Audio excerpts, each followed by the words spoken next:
Well, hello everyone and welcome back. We are on episode 121. 121. Yes. Hard Truth Diamond Podcast. That's a lot of episodes. It is a lot of episodes, yes. And soon we'll have as many followers as Joe Rogan when he interviewed Donald Trump last week. yes. I seen that one last night. I want to be there. I want to be there. Yes, we're going to get there. Don't worry. Go ahead. Yes, our title today is Beyond Rare, the Pink Argyle Diamond Mine Part 2. Well, the Argyle Pink Diamond Mine. Oh, my apologies. The Argyle I Pink think it Diamond works Mine. both ways. Yes. But yeah, you look beautiful. Pretty So and do pink. you. Hey? I know, I'm right? sticking with the pink color for the pink theme of the pink diamonds. So Pink, I pink, was pink. pondering pink this week after we chatted about it, and Yeah. we got so much feedback on the Pink Diamond episode Yes. that we're here with episode number 2, a little more educational in this one. And then I was sitting this morning in the steam room, because that's what I do after I rode the bike for 40 minutes. Beautiful. And the thought popped to my mind about the very first time in the early 2000s that I actually went to the Argyle Pink Diamond Mine. And, pardon me, people in Florida may get this, but, you know, guys who grew up in Canada, where all the diamond mines are in North America, we were on my way, or I was on my way in a car service from the airport in Perth, Australia, which was the headquarters of the mine in Western Australia, and we got diverted, and it was an hour-and-a-half diversion. Wow. Because there was an alligator, Oh, of course. a massive alligator lying across the highway. Yeah. And so wherever this was, and I thought, oh my goodness, I'm in Australia for sure. Yes. And, you know, I have all these things like when I was in northern China in a place called Dalian, which is, you know, a city of 15 or 20 million people, I would expect by now. And there was no English spoken anywhere. And the girls in the restaurant were over in the corner, this is 10 years ago probably. Chit-chatting away. And one of them walked up to me and said, "Who's that actor who dates all the young women?" And Leonardo DiCaprio. She goes, "Leonardo?" And I had a polo shirt on with the collar up and my hair slicked to the side. And I don't know what that means, but that could be my favorite story of them all. I know, we've heard that. That's the second time. Did we already hear that one? Yes, we heard about this story, I think, on our not last podcast, but the podcast before. So am I getting boring and repetitious? No, we love Colin's story time because you just go right into it. This man has a million all over stories. the world. And if you guys don't know who he is, you guys got to know who he is because you are the diamond stud. Or actually, he's the GOAT. The GOAT. G-O-A-T right here. Anyway, so we're back here with some facts about the Argyle Pink Diamond Mine. And thank you again for joining us. And thank you for joining us. I understand you've decided to enroll now in the Gemological Institute of America. Is that accurate? Correct. Yes. Well, we'll look forward to that next week, hearing how the enrollment goes. Can I say GIA or no way? GIA or no way.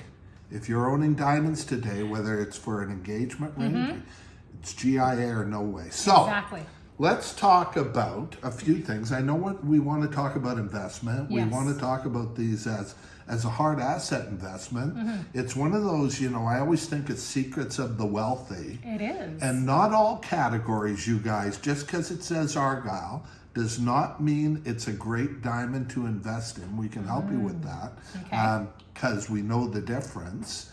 And some facts about the Argyle Pink Diamond Mine. And so do you have any questions right off the bat? What do you want to talk about? Well, first off, because you can probably tell by now, we don't get together and rehearse or any of that it's stuff. It's all genuinely, organically, right here on spot.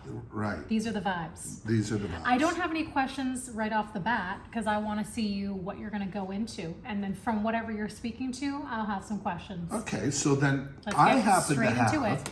a presentation that okay. you'll be able to download after this call from the lovely and marvelous Marin.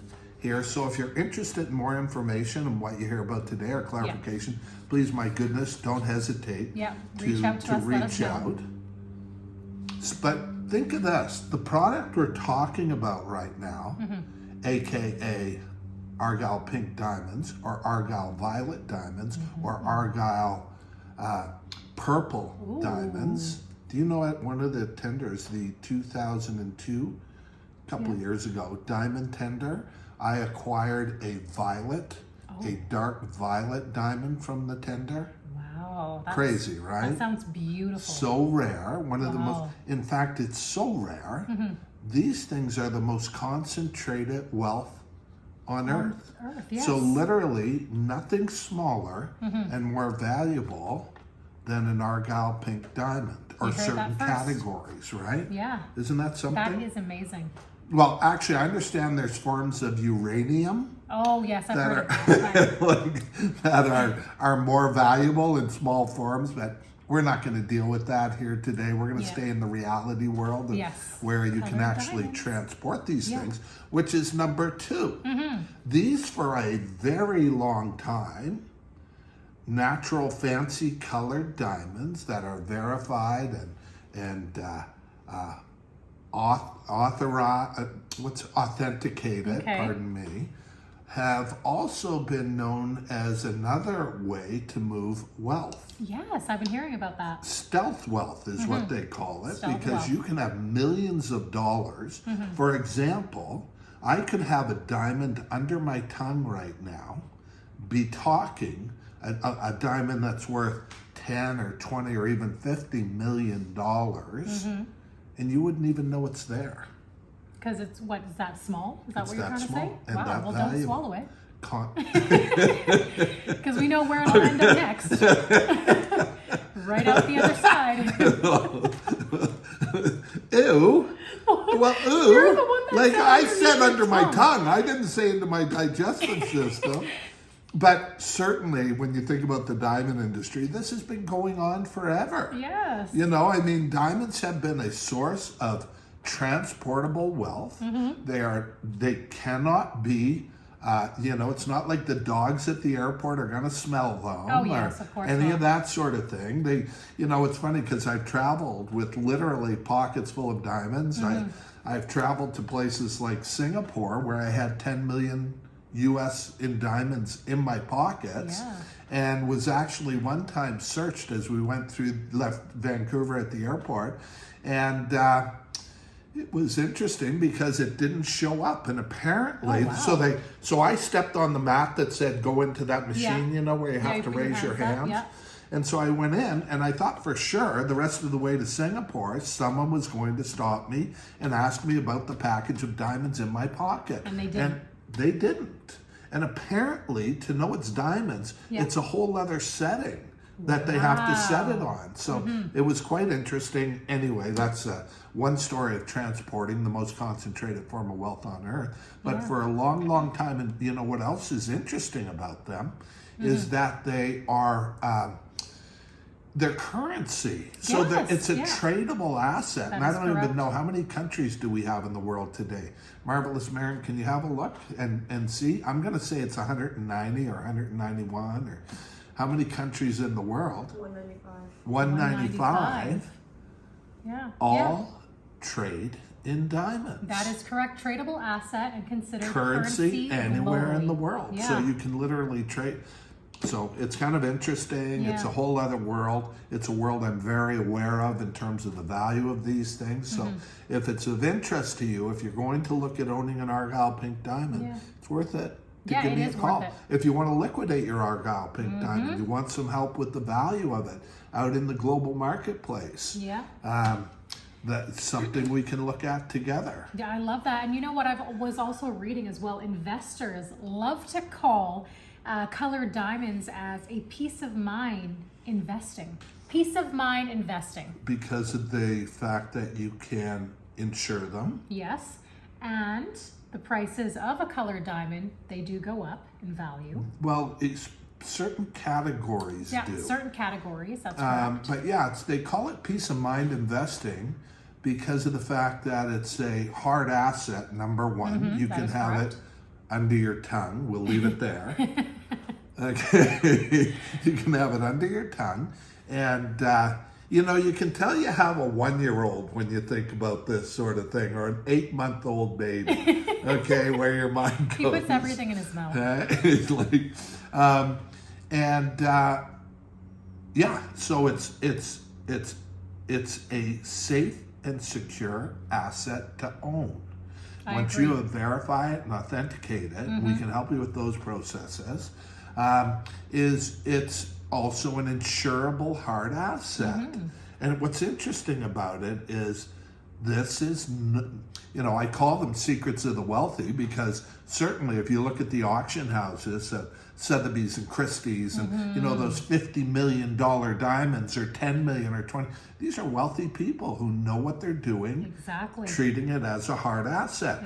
And there's classifications, and this is hard for the casual investor to understand, that never go down in value. And I have these kind of clients who are very wealthy, and one in particular, and this is probably, you know, 2 decades ago, we were talking about it, and I did not realize it at the time, probably 3 decades now. And they were acquiring a number of Argyle Pinks from me in those days, as well as blue and very large white flawless. And, you know, I said to him one day, I said, you know, what are you doing with these diamonds? I don't think I should use his name. Kyle. But what are you what are you doing with these diamonds? And you know, he looked at me and he said, well, we really don't buy them to wear them. He goes, really what we do is we own them as a hard asset investment. And he goes, Colin, we don't like to invest in things that go down in value. So natural fancy colored diamonds that have been properly valued, properly authenticated. I have lots of very wealthy clients who would attest to this, and I know at least one of you are listening. It's the type of thing where they seem to defy logic in terms of their appreciation. And if you take a properly certified, authorized Argyle Pink Diamond that you can go online and look at it at the mine and look at its certificate and verify it, you've got something that's extremely rare.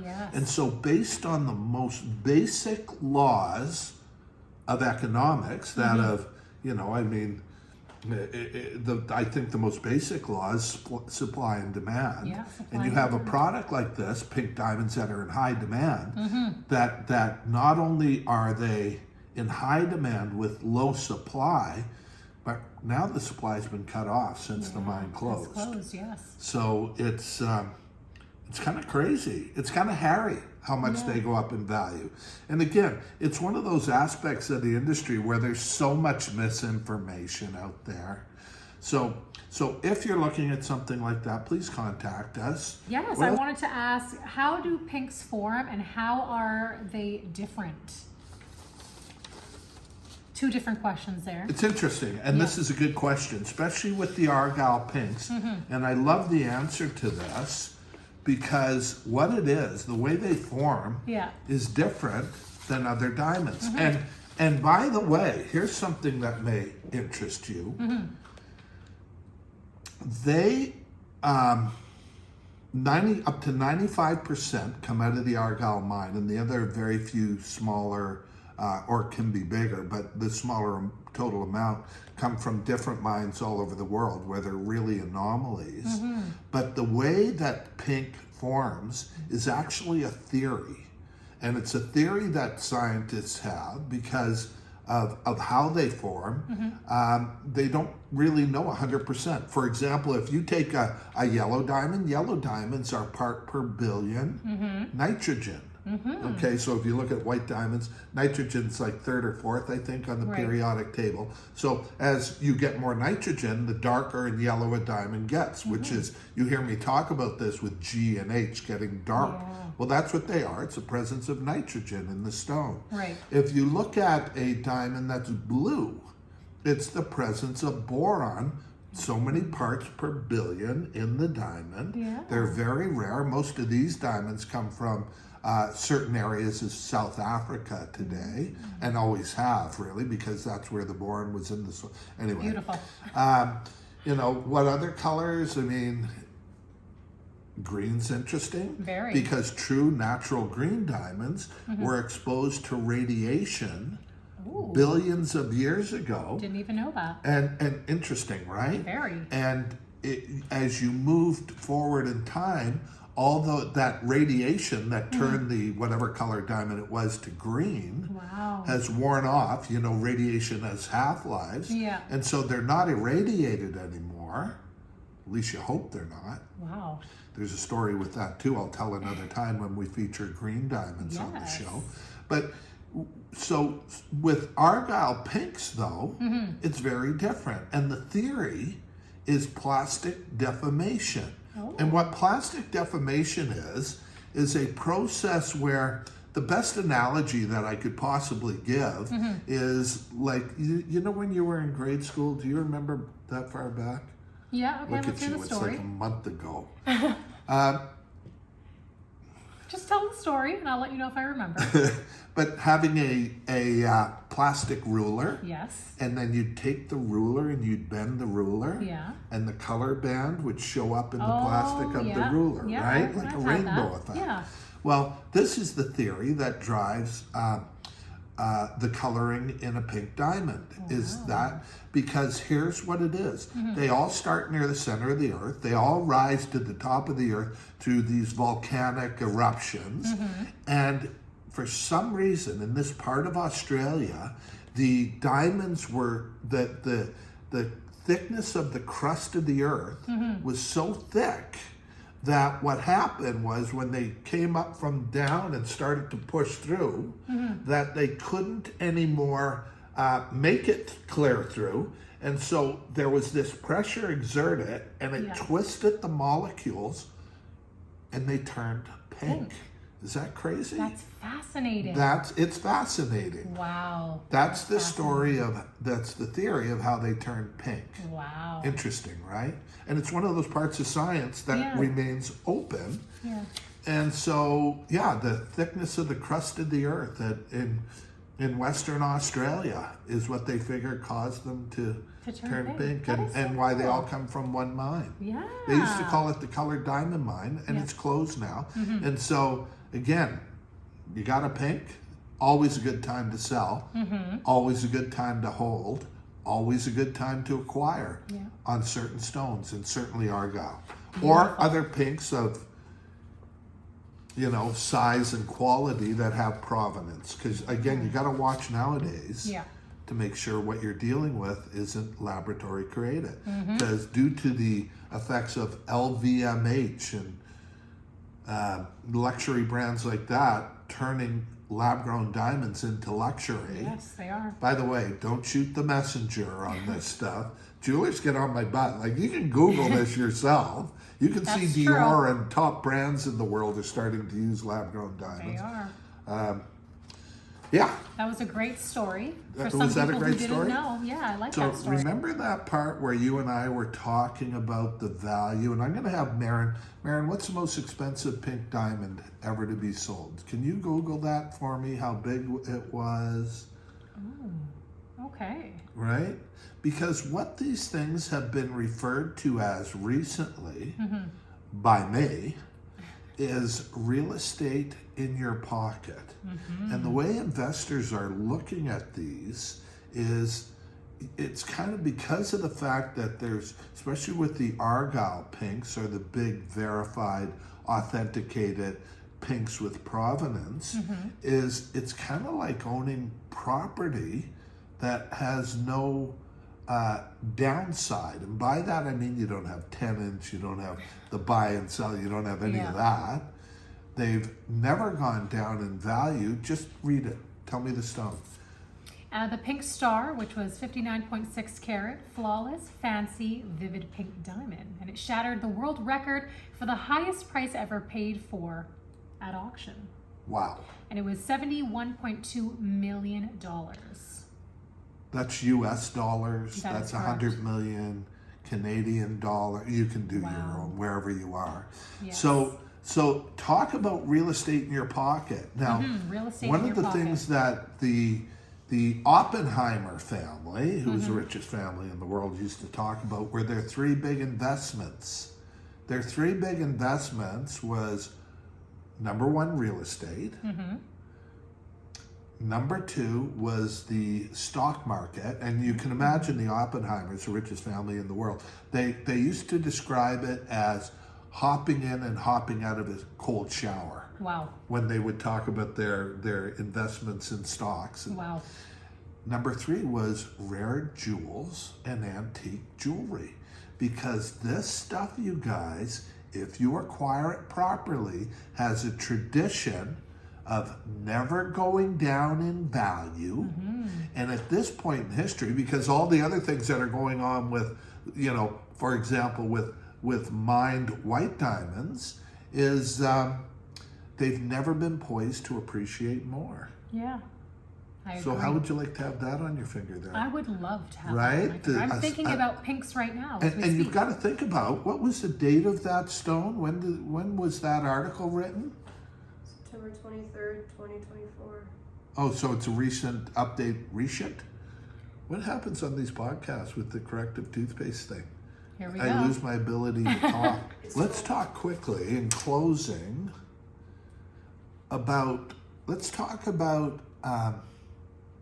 the rarity aspect, okay? So if you go to the Gemological Institute of America website, what they say about natural fancy colored diamonds in general is that about 1 in every 10,000 white diamonds that have ever come out of the mine, one is a natural fancy colored diamond. Now this could be yellow, it could be pink, it could be blue, it could be green, it could be orange, it could be violet, it could be Roy G. Biv, right? Yeah. The rainbow, the colors of the rainbow. There's red diamonds and blue diamonds and green diamonds and indigo diamonds. And that aside, the percentage is 1 in 10,000. Now you look at a pink diamond is more like 1 in a million. Wow. It jumps up that. And then you look at an investment quality Argyle Pink Diamond is going to be a stone that's 1 in 10 million. Wow. Maybe 100 million today, knowing what we know. So here's why they're so sought after. High demand, low supply. I think we can all agree it's not a theory of economics, it's the law of economics. Diamonds increase in value. Yes, they do. But what happens when there's not high demand and low supply, but high demand and no supply? And this is where Argyle gets these diamonds are so coveted today. Because there's no more supply. The mine closed. Has closed, The Gemological Institute of America, 1 in 10,000. And here's the big thing about these diamonds from Argyle. And I don't care what your source is. We're in a market that manipulates the facts like crazy to their own ends. It's been going on forever. But Argyle Pink Diamonds, you ask me what I want to leave people with? Have never gone down in value and have never been poised to appreciate more because of everything going on in the world today. It is an asset that can be verified right from the mine. They had the forethought, unlike other mines, to say, look, we're going to verify every single one in our own lab, cut them ourselves, do all the work to them ourselves, and send them out into the world, and it's worked. I'm the global diamond broker. And I am Katriina Rocks. Who's starting the GIA this week. Yes. Right? Who, we appreciate you coming. We hope that you're learning a lot from our podcast. You have a few laughs. Katrina's down on me because we're not as funny as we did when we started. But we got a lot of business to do. What? Last week we had no jokes, no humor. It was a little dry. Well, today is a little bit better. Was it better today, you feel? It was. Help. I'm being held against my will. I'm so sure. Well, at least I didn't make you wear a pink shirt today. Well, isn't this, I wore this for you actually. Isn't this like mauve or something? It's you know, Pinkish purple? it's violet? pastel. Violet? Pastel. Violet? I know diamonds come in Lavender. this color because I've seen them. I've worked with them. We're the Global Diamond Broker. God bless you guys. We'll see you next week. Bye. Bye.